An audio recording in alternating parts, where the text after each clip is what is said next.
Assalamualaikum warahmatullahi wabarakatuh. Alhamdulillahirabbil alamin wassalatu wassalamu ala asyrafil anbiya'i wal mursalin wa ala alihi wa sahbihi ajmain. Amma ba'd.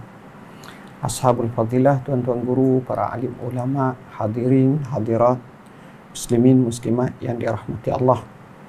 Pada pagi yang mulia ini insya-Allah kita mulakan dengan hadis yang ke-14 daripada Sahih Al-Bukhari, daripada kitab hadis 40 Imam Nawawi rahimahullah.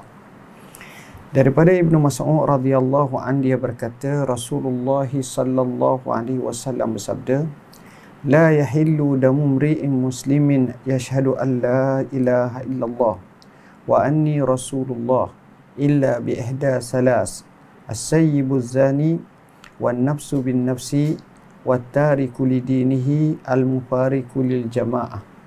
Mafhumnya, tidak halal darah seorang Islam yang mengakui bahawa tiada Tuhan melainkan Allah dan aku ini adalah utusan Allah, kecuali dengan salah satu daripada tiga perkara: lelaki dan perempuan yang telah berkahwin yang berzina, dan orang yang membunuh orang lain dengan sengaja, dan orang yang meninggalkan agamanya dengan memisahkan dirinya daripada jemaah kaum muslimin.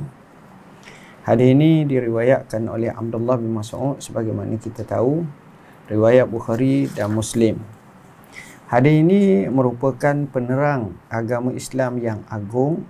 Ia juga merupakan satu prinsip perundangan yang digunakan untuk memelihara kehidupan seorang Muslim, selagi mana Muslim tersebut seorang yang sejahtera, selamat dan tidak memiliki kecacatan yang boleh mengancam keamanan masyarakat dan keselamatan individu. Hadis ini, kata Ibnu Hajar Al-Haytami rahimahullah, adalah hadis antara prinsip yang amat penting lantaran kaitannya dengan sesuatu yang paling berharga, iaitu nyawa. Hebatnya hadis ini cerita bab nyawa. Hadirin hadirat muslimin muslimat yang dirahmati Allah. Hadis ini dimulakan dengan tidak halal darah seorang Islam yang bersaksikan asyhadu an la ilaha illallah wa asyhadu anna Muhammadar Rasulullah. Maknanya tidak boleh sama sekali orang yang bersaksikan seperti itu untuk dibunuh dia, dilakukan apa-apa yang tidak sesuai, maka tidak boleh sama sekali. Ia adalah dilarang, ia adalah dicela dalam Islam. Jadi dengan sebab itu, seboleh-bolehnya kita sentiasa menjaga dan kita sentiasa memelihara bukan sekadar nyawa kita, tapi nyawa orang lain. Perbuatan yang membawa kepada kematian atau kecederaan, hukumnya adalah tidak dibenarkan dan dia dianggap sebagai satu kesalahan qisas yang perlu dibalas balik jika sekiranya dia tidak betul. Hadis ini Rasulullah SAW menyatakan, seorang yang sebut asyhadu an la ilaha illallah wa asyhadu anna Muhammadar Rasulullah perlu dihormati dari segi jiwanya, nyawanya, tubuh badannya, kehendak dan kehormatannya perlu dijaga. Tetapi walaupun begitu, ada pengecualian. Pengecualian ini maknanya boleh dihukum kepada mereka. Pertama, as-sayyibu zani. Apa makna sayyibu zani? Seorang yang sudah berkahwin, sama ada lelaki atau perempuan, kemudian dia berzina. Kenapa? Kerana sebenarnya tidak sepatutnya dia berzina, kerana dia telah dapat menikmati alam perkahwinan yang halal. Tiba-tiba kenapa masih nak cari perkara yang haram?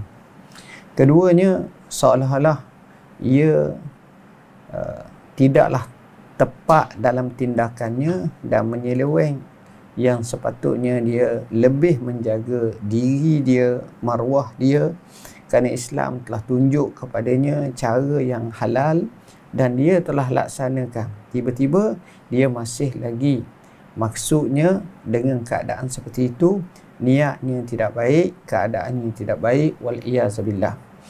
As-sayyibu zani ini, kata ulama, kenapa Allah murka sangat?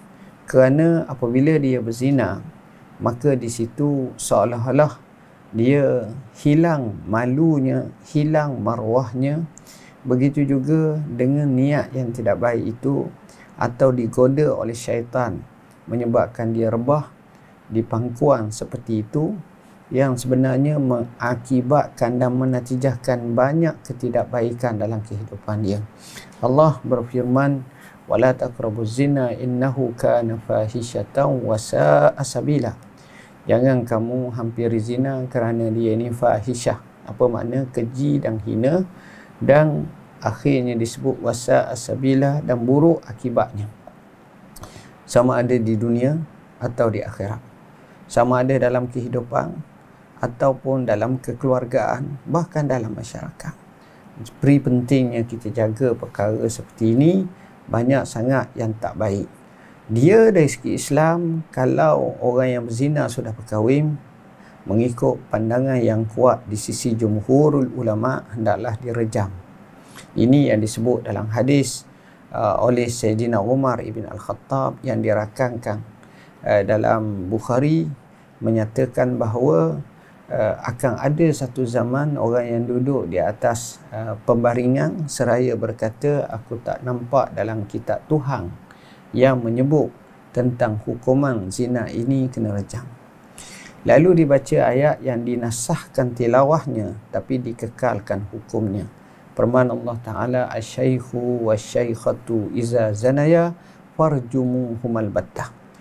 Syaikh, orang tua lelaki dan perempuan, yakni sudah berkahwin, apabila kedua-duanya berzina, maka rejamlah kamu kedua-duanya itu. Menunjukkan Islam jaga nasab keturunan, hifzul ir dan hifzul nasl. Islam mengambil berat dan kecanaan. Islam tidak beri dengan semudah-mudahnya seperti itu. Wan nafsu bin nafsi. Wan nafsu bin nafsi, iaitu orang yang bunuh orang. Jadi kaedah kata bunuh dibalas dengan bunuh. Sebab itu dalam Islam, masalah bunuh ini masalah dosa besar. Sebagaimana yang di sini disebut semua dosa besar lah. Kerana dia telah membawa kepada kehilangan satu nyawa. Betapa Islam menjaganya. Islam menyatakan, siapa yang membunuh seorang, maka seolah-olah dia bunuh semua orang. Dan siapa yang menghidupkan seorang, dia jaga seolah-olah dia menghidupkan semua orang. Jadi mungkin orang tanya, kenapa bila bunuh ni bunuh seorang tapi macam bunuh semua orang? Pertama sekali, kalau tanpa perundangan dan hukum, orang yang bunuh orang ini betul dia bunuh, tapi yang akibatnya keluarga si sana yang terbunuh akan balas balik. Maka selepas dibunuh balik, keluarga ini akan balas balik. Maka begitulah akan berlarutan, akhirnya membawa pada puak, membawa pada kaum, membawa kepada peperangan saudara, dan bukan sebab satu je mati, tapi menyebabkan mungkin puluhan yang mati, ratusan yang mati, dan tak mustahil kalau ribuan yang akan mati. Sebab itu nyawa ni kena jaga betul-betul.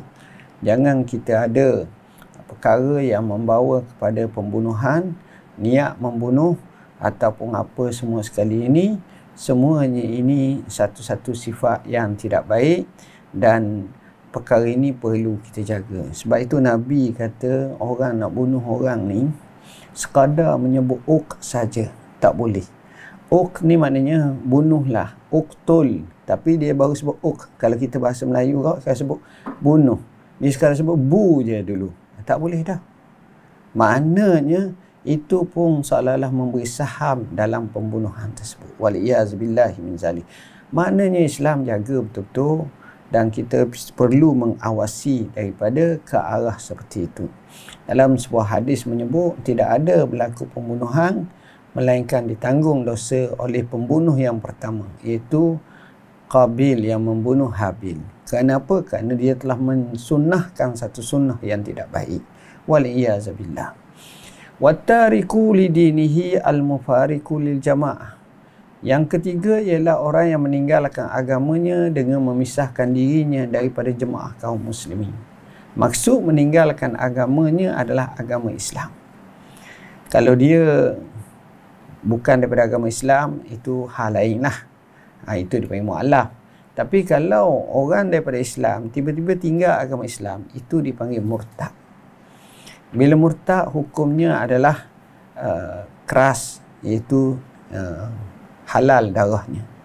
Al-mufariqu lil jamaah, yang meninggalkan jemaah. Sebahagian ulama menyatakan sekadar keluar agama saja tak jadi, tetapi dia mesti sekalikan dengan menentang jemaah ataupun memisahkan diri dari jemaah. Setengah kata tidak, salah satunya pun sudah memadai. Murtad ini, kalau kita tengok mereka yang berada dalam kancah, sebenarnya mereka ini orang yang sakit. Orang yang murtad adalah orang sakit. Sakit jiwanya, sakit fahamannya, sakit perasaannya. Dan yang kedua, dia ni lebih kepada orang yang kecewa. Kecewa dek kerana putus tunang, dek kerana rasa tidak dibela dan tidak terbeban, kecewa, macam-macam berlaku. Jadi orang seperti ini perlu dirawat. Rawatan yang terbaik adalah, maka kena ada mereka yang bertanggungjawab. Sebaik-baiknya Baitul Mal lah. Baitul Mal atau Majlis Agama Islam menubuhkan satu puak khusus, satu pasukan khas untuk menangani isu ni. Bukan sekadar kaunseling, tapi lebih besar daripada itu, selesaikan isu yang terkait belengkar atau melengkari seseorang tersebut. Kalau boleh kita selesaikan macam tu, insya-Allah tak timbul masalah tu. Keduanya, beri kefahaman. Dan ia boleh jadi kerana salah faham, kerana silap pilih cara kehidupan atau cara pembelajaran. Dia nak belajar tapi tiba-tiba terjebak dengan ajaran yang menyeleweng daripada agama Islam. Akhirnya dia pun keluar daripada agama, wal-iyazubillah. Kami melihat perkara-perkara seperti ini adalah perkara yang hidup dalam masyarakat kita, yang perlu kita atasi dengan sebaiknya. Dalam situasi seperti ini, perlu ada kempen kesedaran supaya jangan ada lagi orang yang minat untuk berzina.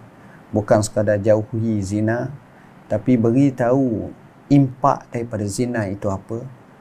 Begitu juga jangan bunuh orang kerana menjaga dan menghormati nyawa. Beritahu apa keadaan yang tak baik. Begitu juga yang terakhir sekali, meninggalkan agamanya. Jadi perkara seperti ini kita kena halusi supaya kita tidak terjebak ke arah itu. Semoga nas yang kita bincang hari ini memberitahu kepada kita betapa Islam ingin menjaga hifzuddin, hifzun nafs, hifzun nasl, bahkan hifzul mal, hifzul irad. 5 daruriyah al-khams, Islam tu jaga semua. Wallahu a'lam.